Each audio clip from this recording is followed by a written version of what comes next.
4 मई 2026 को पश्चिम बंगाल विधानसभा चुनाव के नतीजे सामने आए।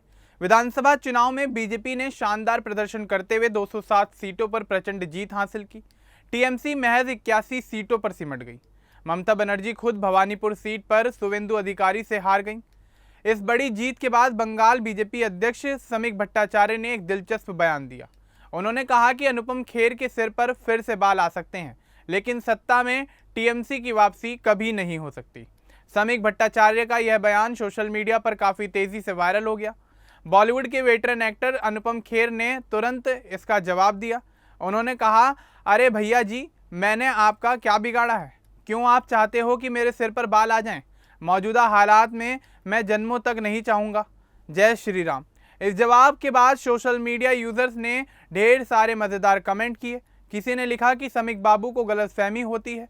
किसी ने कहा कि अनुपम खेर को बीच में क्यों ला रहे हो? लोग नेताओं के ऐसे तंज का मजा ले रहे थे। तो चलिए आगे बढ़ते हैं और आपको विस्तार से बताते हैं कि आखिर क्या है पूरा मामला। लेकिन उससे पहले बात कर लेते हैं समीक भट्टाचार्य के जीवन के बारे में। दरअसल समीक भट्टाचार्य का जन्म 5 नवंबर 1963 को असम के मालीगांव में हुआ था। उनके पिता का नाम स्वर्गीय शैलेश भट्टाचार्य था। वो एक ब्राह्मण परिवार से संबंध रखते हैं। समीक का बचपन असम में ही बीता, लेकिन उनकी परवरिश पश्चिम बंगाल में हुई। उन्होंने स्थानीय स्कूल से अपनी शुरुआती शिक्षा पूरी की और उसके बाद उन्होंने कोलकाता के सुरेंद्रनाथ कॉलेज से 1988 में बीए की डिग्री हासिल की। मौजूदा समय में वे अविवाहित हैं और खुद को सामाजिक कार्यकर्ता बताते हैं। समीक भट्टाचार्य की राजनीतिक यात्रा बहुत पहले ही शुरू हो गई थी।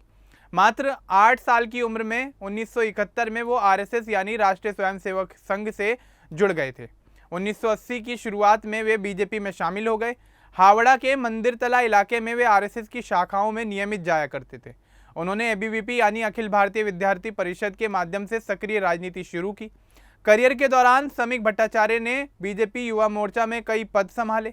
वे दक्षिण हावड़ा मंडल के महासचिव और हावड़ा जिले के महासचिव रहे हैं। 1990 के दशक में वे बीजेपी युवा मोर्चा के राज्य महासचिव बने और इस पद पर उन्होंने 11 साल तक काम किया। बाद में वे 3 बार बीजेपी के राज्य महासचिव भी रहे। उन्होंने पार्टी के उपाध्यक्ष और मुख्य प्रवक्ता जैसे महत्वपूर्ण पदों पर भी काम किया। 2020 से 2024 तक वे बंगाल बीजेपी के मुख्य प्रवक्ता रहे। समीक भट्टाचार्य की पहली चुनावी जीत साल 2014 में हुई थी। उन्होंने बसीरहाट दक्षिण विधानसभा सीट पर उपचुनाव में बीजेपी के टिकट पर बड़ी जीत हासिल की। उस समय टीएमसी शासन में बीजेपी के वे इकलौते विधायक थे। साल 2006 में वे श्यामपुकुर सीट से हारे थे। 2011 के लोकसभा चुनाव में उन्हें दमदम से करारी हार का सामना करना पड़ा। 2021 के विधानसभा चुनाव में भी उन्हें हार का सामना करना पड़ा, लेकिन संगठन में उनकी भूमिका मजबूत रही। अप्रैल 2024 में वे पश्चिम बंगाल से राज्यसभा सांसद चुने गए। जुलाई 2025 में उन्हें बंगाल बीजेपी का अध्यक्ष बनाया गया। वे बिना किसी विरोध के इस पद पर चुने गए। समीक भट्टाचार्य के कई अचीवमेंट भी रहे हैं। वे लंबे समय से पार्टी के वफादार कार्यकर्ता के तौर पर काम करते आ रहे हैं। उनकी अच्छी बोलने की कला और शांत स्वभाव की वजह से वे पार्टी के पुराने और नए दोनों गुटों में लोकप्रिय हैं। उन्होंने कई बार टीएमसी सरकार की आलोचना की और बंगाल में कानून व्यवस्था, घुसपैठ और विकास के मुद्दों पर अपनी बात रखी। 2025 में पहलगाम आतंकी हमले के बाद वे संसदीय प्रतिनिधिमंडल का हिस्सा बने और यूरोपीय देशों में भारत का प्रतिनिधित्व किया। वे बंगाल मॉडल ऑफ डेवलपमेंट की बात करते हैं और विकास को लेकर सकारात्मक सोच रखते हैं। उनके विवादों की बात करें तो उनके खिलाफ 3 आपराधिक मामले दर्ज हैं, लेकिन उन्हें कोई सजा नहीं हुई है। वे कभी कभी तीखे बयानों की वजह से चर्चा में रहते हैं। टीएमसी पर राजनीतिक हत्याओं का आरोप लगाने और राज्य की स्थिति को लेकर उनकी आलोचना अक्सर सुर्खियों में बनी रहती है।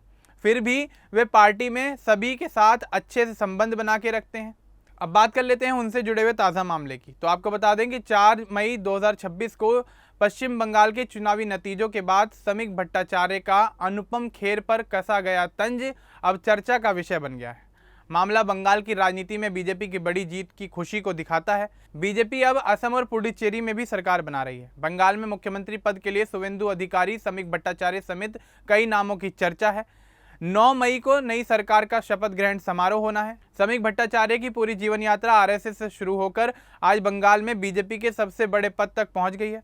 उनका अनुभव और संगठन कौशल 2026 में बंगाल चुनाव में बीजेपी की जीत के बाद पार्टी को मजबूत बनाने में मदद करेगा। वे बंगाल की सांस्कृतिक विरासत को भी राजनीति में जोड़े रखने की कोशिश करते हैं। यह पूरा घटनाक्रम दिखाता है कि चुनावी जीत के बाद मजेदार बयानबाजी और राजनीतिक प्रतिक्रियाएं कैसे वायरल होती हैं। लोग इन छोटी छोटी बातों का आनंद ले रहे हैं। समीक भट्टाचार्य जैसे नेता लंबे संघर्ष के बाद आज इस मुकाम पर पहुंचे हैं।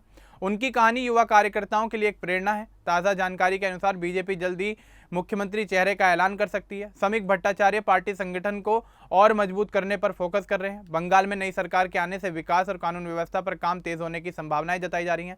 लेकिन इसी बीच समीक भट्टाचार्य का नाम मुख्यमंत्री पद के दावेदारों में सबसे ऊपर नजर आने लगा है। अब देखना यही होगा कि बंगाल के अंदर बीजेपी सरकार बनाने के बाद मुख्यमंत्री पद की जिम्मेदारी किसको देती है। क्या कोई महिला नेता बंगाल में बीजेपी का सीएम चेहरा बनेगी, या फिर कहीं ना कहीं पार्टी में संगठन को मजबूत करने वाले नेताओं को ध्यान में रखते हुए, मंत्रियों को ध्यान में रखते हुए उनमें से किसी एक को बड़ी जिम्मेदारी सौंपी जाएगी। और उनमें से क्या समीक भट्टाचार्य वो सदस्य हो सकते हैं, पार्टी के वो कार्यकर्ता हो सकते हैं, ये एक बड़ा सवाल बना हुआ है। अब इस पूरे मामले को लेकर, समीक भट्टाचार्य को लेकर, उनके जीवन को लेकर और उनकी राजनीति को लेकर आपका जो भी कहना है आप हमें कमेंट बॉक्स में ज़रूर कह सकते हैं। बाकी इस तरह के और अपडेट्स के लिए हमारे चैनल को सब्सक्राइब करना ना भूलें। धन्यवाद।